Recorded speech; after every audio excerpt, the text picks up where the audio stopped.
नमस्कार बंधुरा रिंकुर हेसेले स्वागत। बंधुरा आज के आमी आपनादेरके खूब सहज भावे मोचार डाल रान्ना करे देखाबो। कत सहजे ओ सुस्वादु मोचार डाल रान्ना करा जाय सेई रेसिपि आमी आजके आपनादेर काछे शेयर करब। मोचार डाल रान्ना करार जोन्नो आमी एकटा बड़ साइजेर आलू केटे नियेछि ओ बड़ साइजेर बेगुन टुकरो करे केटे नियेछि। आर आमी मोचा केटे 2 घंटा आगे जलेर मध्य भिजिए रेखेछि। गैसेर चूलाटा धरिए ओर मध्य एक कड़ाई बसिए दिएछि एवं कड़ाइए परिमाण मतो तेल निएछि। तेल गरम हये गेले आमी ओर मध्य केटे रखा आलू एवं बेगुनेर टुकरोगुलो दिए भालोभाबे नाड़ाचाड़ा करे आमी हालका भेजे नेब। आमार हालका भाजा हये गियेछे। एबार आमी ओर मध्य मोचागुलो आगे थेके भालोभाबे चटके 4-5 बार जल फेले धुए निएछि। सेई मोचा आमी ओर मध्य दिए आबारो भालोभाबे नाड़ाचाड़ा करे। बंधुरा मोचा सेদ্ধ करार कोनो दरकार नेই, जे कोनो मोचा এইভাবেই রান্না করবেন। আমার সমস্ত উপকরণগুলো হালকা ভাজা হয়ে গিয়েছে।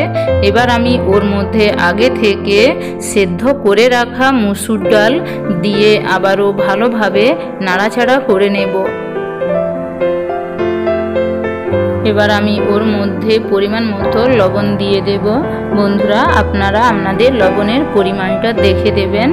লবণ আমি সবজির মধ্যে আবার ভালোভাবে মিশিয়ে নেব।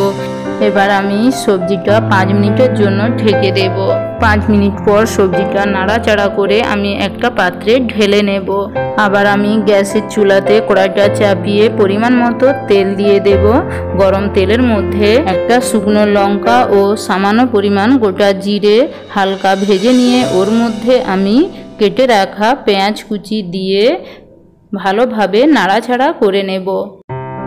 বন্ধুরা মোচার ডাল রান্নার জন্য আমি বেশি কোনো মশলা ব্যবহার করি না।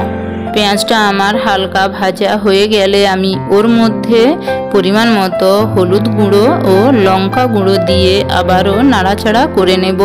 বন্ধুরা আপনারা আপনাদের ঝালের পরিমাণটা দেখে দেবেন।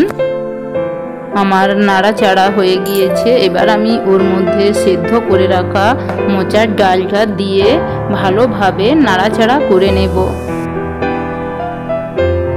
বন্ধুরা এই সময় ডাল কাঁটা দিয়ে ডালটা অবশ্যই আপনারা ঘেঁটে নেবেন। এইভাবে আমি আরো 5 মিনিট সবজিটা রান্না হতে দেব। 5 মিনিট পর সবজির মধ্যে আমি 1 চামচ গাওয়া ঘি মিশিয়ে নেব। বন্ধুরা ডালের মধ্যে সামান্য পরিমাণ ঘি দিলে ডালের টেস্ট আরো অন্যরকম হয়ে যায়। এইভাবে ডালের মধ্যে ঘি দিয়ে আমি আরো 2 মিনিটের জন্য সবজিটা রান্না করে নেব। তো বন্ধুরা আমার সবজিটা রান্না হয়ে গিয়েছে। এবার আমি সবজিটা একটা পাত্রে ঢেলে আপনাদের দেখাচ্ছি। দেখুন বন্ধুরা সবজিটা দেখতে কত সুন্দর হয়েছে এবং খেতেও খুব সুস্বাদু।